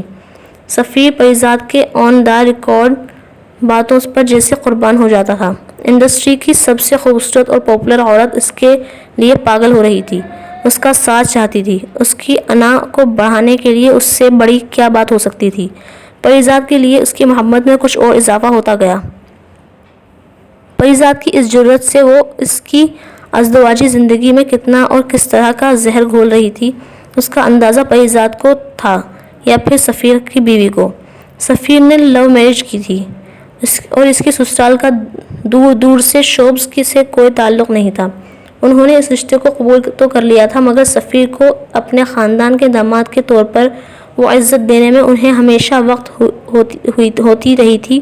وہ سفیر کی ہر بات پر آنکھیں بند کر کے ایمان لے آتی تھی، لیکن اب 7 سال کی شادی میں پہلی بار اس نے سفیر کے لیے مسئلے پیدا کرنے شروع کر دیے تھے۔ وہ اخبار میں شائع ہونے والا پریزاد کا ہر بیان پڑھتی، ہر اس تقریب کو کوریج پڑھتی جہاں پر وہ اور سفیر اکٹھے ہوتے، اور ایسی ہر تقریب کے اخباروں اور میگزینز میں شائع ہونے والے فوٹوز میں کہیں پریزاد نے سفیر کا ہاتھ پکڑا ہوتا، کہیں وہ دونوں بازوؤں میں بازو ڈالے ہوتے، کہیں وہ ساتھ بیٹھے ہوتے، پریزاد اس کے ساتھ ہاتھ پر ہاتھ رکھ کر بیٹھی ہوتی یا اس کی طرف جھکی ہوئی۔ ایسا کوئی منظر دیکھ کر سفیر کی بیوی کے تن بدن میں آگ لگ جاتی۔ اس کا جی چاہتا کہ وہ پریزاد کو گولی مار دے یا پھر سفیر کا ہی گلا گھونٹ دے۔ زینی سفیر کی زندگی کا اسکرپٹ لکھ رہی تھی، اور جس کے لیے لکھ رہی تھی اس تک بے حد ہوشیاری سے پہنچا بھی رہی تھی۔ سفیر بے وقوف تھا، یہ اس سے چند ملاقاتوں کے بعد ہی زینی کو اندازہ ہو گیا تھا۔ اسے اس کے لیے کیسے گڑھا کھودنا تھا یہ وہ جان گئی تھی۔ وہ گڑھ سے آسانی سے مارا جا سکتا تھا، وہ اسے گڑ ہی دے رہی تھی۔ انور حبیب، او انور صاحب، آپ فلم کیوں نہیں بناتے؟ وہ اس رات ایک فلمی پارٹی کے ختم ہونے پر انور حبیب کے پاس بیٹھی ہوئی تھی۔ فلم نہیں بنا رہا تو اور کیا بنا رہا ہوں میں؟ انور بڑے بے ڈھنگے انداز میں ہنسا، یوں جیسے پریزاد نے اس سے مذاق کیا ہو۔ وہ اس وقت شراب کے نشے میں دھت تھا۔ میں فلم پروڈیوس کرنے کی بات کر رہی ہوں، زئی نے بڑی سنجیدگی سے کہا۔ فلم پروڈیوسر بننے کا کیا فائدہ ہوگا؟ اتنا سرمایہ نہیں ہے کہ میں فلم پر لگاؤں۔ سرمایہ آ جاتا ہے، نیت ہونی چاہیے۔ 2-4 فلمز پروڈیوس کر لی ہوتی تو آج آپ تبریز پاشا کی ٹکر کے آدمی ہوتے۔ انور حبیب نے بے اختیار دونوں کانوں کو ہاتھ لگایا۔ پاشا کی ٹکر کا آدمی نہیں ہوں میں میں بڑا چھوٹا آدمی ہوں۔ پاشا کے پیچھے اس کا خاندان ہے۔ اس نے اس انڈسٹری پر کئی سال راج کیا ہے۔ میرے پیچھے تو میرا خاندان تک نہیں ہے۔ ایسے الٹے سیدھے خیالات مت ڈالو میرے ذہن میں پریزاد۔ کبھی نہ کبھی تبریز پاشا کے خاندان میں بھی کسی نہ کسی نے پہلا قدم اٹھایا ہوگا، اور آج آپ ان پر کانوں کو ہاتھ لگا رہے ہیں۔ اگر آج آپ ایسا کوئی قدم اٹھا لیں گے تو کل کوئی آپ کے نام پر اپنے کانوں کو ہاتھ لگا رہا ہوگا۔ زین نے سگریٹ کا پیکٹ اپنے پرس سے نکال لیا۔ انور حبیب کا سگریٹ کا پیکٹ وہ ختم کر چکی تھی۔ انور نے اس بار اس کی بات کا جواب نہیں دیا۔ وہ کچھ دیر عجیب سی نظروں کے ساتھ زینی کو دیکھتا رہا۔ تمہارا دماغ خراب نہ ہو گیا پریزاد؟ تو اس انڈسٹری میں اگلے کئی سال تمہارا راج ہوگا۔ تاریخ تم سے جاؤ گی اس فلم انڈسٹری میں۔ زین نے اس کی ستائشی جملوں کے جواب میں اسے ایک مسکراہٹ بڑے انداز سے کہا۔ تاریخ جب ایک اکیلا بیٹھ کر لکھتا ہے تو اور ہوتی ہے، دو بیٹھ کر لکھتے ہیں تو تاریخ کا مفہوم بدل جاتا ہے۔ میں فلم پروڈیوس کرنا چاہتی ہوں انور صاحب، بلکہ چاہتی نہیں کر رہی ہوں۔ انور حبیب اس بار اس کی بات پر بری طرح چونکا۔ تم کیوں فلم پروڈیوس کر رہی ہو؟ یہ تو وہ ہیروئن کرتی ہیں جن کو انڈسٹری میں کام ملنا بند ہو جاتا ہے۔ تمہارے پاس تو بہت کام ہے پریزاد۔ ہاں، لیکن میں کچھ اپنی مرضی کا کام کرنا چاہتی ہوں۔ سوچا تھا آپ کے ساتھ مل کر فلم پروڈیوس کروں گی، لیکن لگتا ہے کہ آپ کو کوئی دلچسپی نہیں ہے۔ پراچا اور اصغر صاحب کو ہے۔ ان میں سے کسی کے ساتھ پروڈیوس کرنا پڑے گی مجھے۔ زین انڈسٹری کے دو دوسرے مصروف ترین ڈائریکٹرز کا نام بے حد لاپرواہی سے لیا۔ انور حبیب بے اختیار بے چین ہو گیا۔ پراچا اور اصغر جیسے ڈائریکٹرز کے ساتھ کام کر کے اپنا روپیہ بھی ضائع کرو گی اور وقت بھی۔ وہ یہ نہیں کر سکیں گے۔ تو پھر کیا کروں؟ آپ کو تو دلچسپی نہیں ہے، ورنہ تو آپ کے ساتھ ہی فلم کرنا چاہتی تھی۔ ایک بات آپ کے ساتھ ہو سکتا ہے اس میں کچھ رقم سفیر بھی لگا دے، اس سے بھی بات ہوئی ہے میری۔ انور حبیب پہلے سے بھی زیادہ حیران ہوا تھا۔ سفیر کو یہ شوق کہاں سے لگ گیا؟ اس نے بے اختیار کہا۔ مجھ سے؟ پریزاد نے عجیب مسکراہٹ کے ساتھ کہا۔ مجھے سوچنے اور مشورہ کرنے کا موقع دو پریزاد۔ اتنی جلدی پراچا اور اصغر سے بات کرنے کی ضرورت نہیں ہے تمہیں، انور حبیب نے کہا۔ مجھے جلدی ہے انور صاحب، آپ کو تو پتہ ہے کہ میں انتظار نہیں کر سکتی، لیکن آپ کو وقت دے رہی ہوں، سوچ لیں، یہ نہ ہو کل مجھ سے کوئی گلہ ہو آپ کو۔ زین نے سگریٹ کو ایش ٹرے میں پھینکتے ہوئے کہا اور اٹھ کر کھڑی ہو گئی۔ انور حبیب کو یکدم سمجھ میں آ گیا کہ وہ اس کے اور سفیر کے ساتھ تعلقات ٹھیک کرنے پر کیوں مجبور ہو گئی تھی۔ اسے ان دونوں کی ضرورت پڑ گئی تھی، اس لیے اس نے بھی گدھے کو باپ بنانے کا فن سیکھ لیا تھا۔ اسے اس فلم میں سفیر ایک ایکٹر اور انور حبیب ایک ڈائریکٹر کے طور پر چاہیے تھا، مگر وہ ان دونوں کو پروڈیوسر کے طور پر کیوں چاہتی تھی؟ انور حبیب نے یہ سوال اس سے پوچھ بھی لیا۔ زین نے بڑے آرام سے کہا، اس لیے کیونکہ میرے پاس اکیلے فلم پر لگانے کے لیے اتنا سرمایہ نہیں ہے، لیکن کوئی مجبوری نہیں ہے انور حبیب صاحب، آپ کو اگر فلم پروڈیوس نہیں کرنا تو نہ کریں۔ میں نے آپ سے کہا نا، میں چند اور لوگوں کے ساتھ رابطے میں ہوں۔ وہ مسکرائی اور اپنا پرس اٹھا لیا۔ انور حبیب اسے باہر تک چھوڑنے آیا اور جیسے ہی زینی کی گاڑی اس کی پورٹ سے نکلی، انور نے اپنے سیل پر سفیر کو کال ملائی۔ ہاں، اگر پریزاد فلم بنائے گی تو میں اس میں کچھ پیسہ انویسٹ کر لوں گا۔ پریزاد کو میں انکار تو نہیں کر سکتا، اور دوسری بات یہ کہ چند سالوں تک میں ویسے ہی اپنا پروڈکشن ہاؤس بنانے کا سوچ رہا ہوں۔ اب ایک تجربہ کرنے کا موقع مل رہا ہے تو اس میں کیا حرج ہے؟ سفیر نے اس کی بات سنتے ہی زینی کی بات کی تصدیق کی تھی، اور اس نے اگر آپ سے پارٹنر بننے کو کہا ہے تو آئیڈیا برا نہیں ہے۔ آپ بھی کب تک دوسروں کی فلمیں ڈائریکٹ کرتے رہیں گے؟ ایک فلم ہٹ ہو گئی، آپ کو تو پورے سال فلمیں ڈائریکٹ کر کے اتنا نہیں کمائیں گے جتنا ایک فلم پروڈیوس کر کے کما لیں گے۔ سفیر نے اسے مشورہ دیا۔ لیکن اگر فلم فلاپ ہو گئی تو انور حبیب نے اپنے خدشے کا اظہار کیا۔ تو بھی کیا ہوگا، نقصان بھی تقسیم ہو جائے گا تینوں میں، اور تینوں پارٹنر ہوں گے تو نقصان بھی کم لگے گا۔ لیکن آپ یہ سوچ ہی کیوں رہے ہیں کہ نقصان ہوگا؟ آپ فلم بنائیں گے اور ہم اس فلم میں ہوں گے تو فلم فلاپ کیسے ہوگی؟ پریزاد کو ابھی تک ایک بھی فلم فلاپ نہیں ہوئی۔ سفیر اب بے حد سنجیدہ تھا۔ کسی ہیرو کے لیے یہ اعتراف کرنا بڑا مشکل تھا کہ فلم اس کی وجہ سے نہیں، ہیروئن کی وجہ سے ہٹ ہو رہی تھی، مگر سفیر یہ اعتراف کر رہا تھا اور یہ وہ چیز تھی جو انور حبیب پہلے ہی جانتا تھا۔ تم نے تبریز پاشا کے ری ایکشن کے بارے میں سوچا ہے؟ اگر اسے پتہ چلا کہ ہم کوئی فلم پروڈیوس کرنے والے ہیں؟ انور حبیب نے خدشے کے تحت کہا۔ کیسا ری ایکشن؟ سفیر چونکا۔ انڈسٹری میں اور کوئی ڈائریکٹر اور ایکٹرز بھی فلمز پروڈیوس کر رہے ہیں، ہم کوئی انوکھا کام تو نہیں کر رہے ہیں؟ اور تبریز پاشا کس بات پر ناراض ہوگا؟ اس کو کسی نے اس بارے میں کچھ کہا کیا؟ نہیں کہا تو نہیں، لیکن اس کے ساتھ اتنے عرصے سے کام کر رہے ہیں، وہ کتنا طاقتور اور کینہ دار والا آدمی ہے تم جانتے ہو۔ اس کے مقابلے میں کام کرنے لگیں گے تو ناراض نہ بھی ہو، کام دینے کے لیے میں تنگ کرے گا وہ ہمیں۔ پاشا کی اگلی فلم میں کوئی اور ہیرو اور کوئی اور ڈائریکٹر ہوا اور وہ فلم ہٹ ہو گئی، اس کو اندازہ ہونا چاہیے کہ وہ ہم دونوں کو نقصان ہوگا۔ انور حبیب نے جیسے اسے خبردار کیا۔ نقصان تو پریزاد کو بھی ہوگا، سفیر نے اس سے کہا۔ پریزاد کا سکہ چل رہا ہے آج کل، اس کو کوئی فلم سے باہر نہیں بٹھائے گا، ہم دونوں پر ہی نزلہ آئے گا اس کا۔ اور پریزاد کو باہر بٹھا بھی دیا تو کیا ہوگا، وہ ہیروئن ہے، اس کی آمدنی کے اور بے شمار ذریعے ہیں، لیکن ہمیں تو اسی انڈسٹری میں رہ کر اور کام کر کے کھانا ہے، انور حبیب نے کہا۔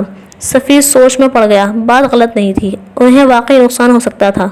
اچھا تو پریزاد سے کیا کہوں میں نے تو وعدہ کیا ہے اس سے، سفیر نے کچھ متفکر ہوتے ہوئے کہا۔ اب دیکھ لو تم، سوچنے کا تو میں نے بھی کہا ہے، لیکن میں تمہیں ممکنہ خطرات سے آگاہ کر رہا ہوں۔ پریزاد کا کچھ نہیں جائے گا، ہم دونوں ڈوب سکتے ہیں۔ ہیروئن فلم پروڈیوس کرنے لگے تو اسے کوئی نہیں سمجھتا، ڈائریکٹر اور ایکٹر کو سمجھنے لگتے ہیں۔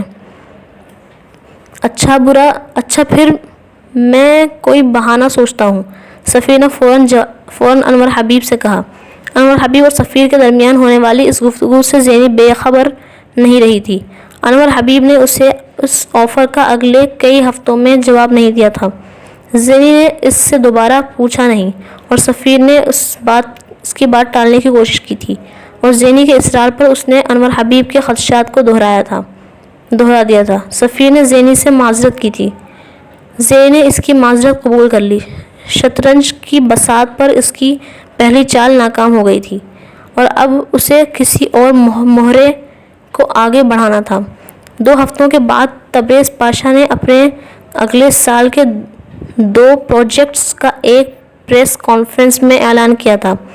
ان میں سے ایک کی پریزاد پروڈیوسر تھی۔ پاشا پروڈکشنز پہلی بار کسی کے ساتھ مل کر پروڈیوس کرنے پر تیار ہو گیا تھا۔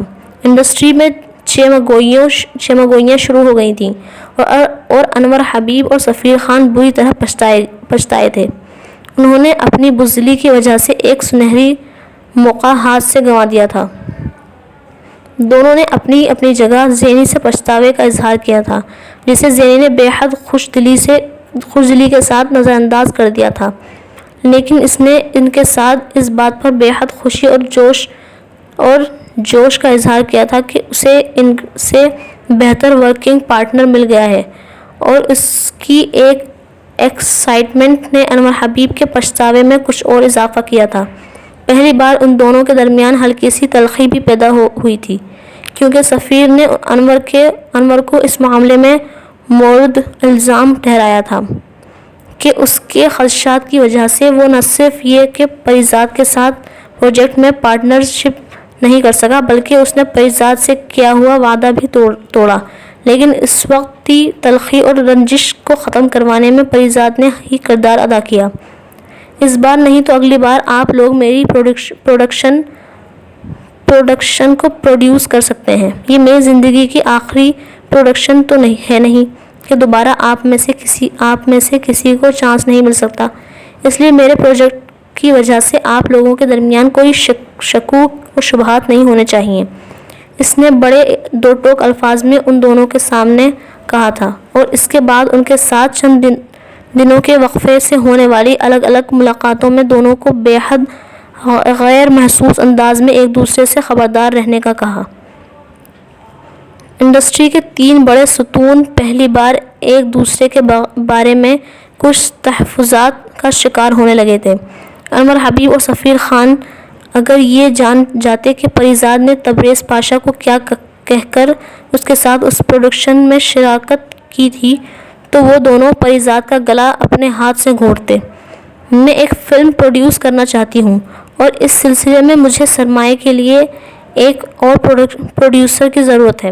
انور حبیب اور سفیر دونوں مجھے سرمایہ دینے کے لیے تیار ہیں، لیکن وہ یہ نہیں چاہتے کہ ان کا نام فلم کے پروڈیوسر کے طور پر سامنے آئے، کیونکہ وہ دونوں آپ سے خوف زدہ ہیں۔ میں نے سوچا میں اس سلسلے میں سیدھا آپ سے بات کیوں نہ کروں۔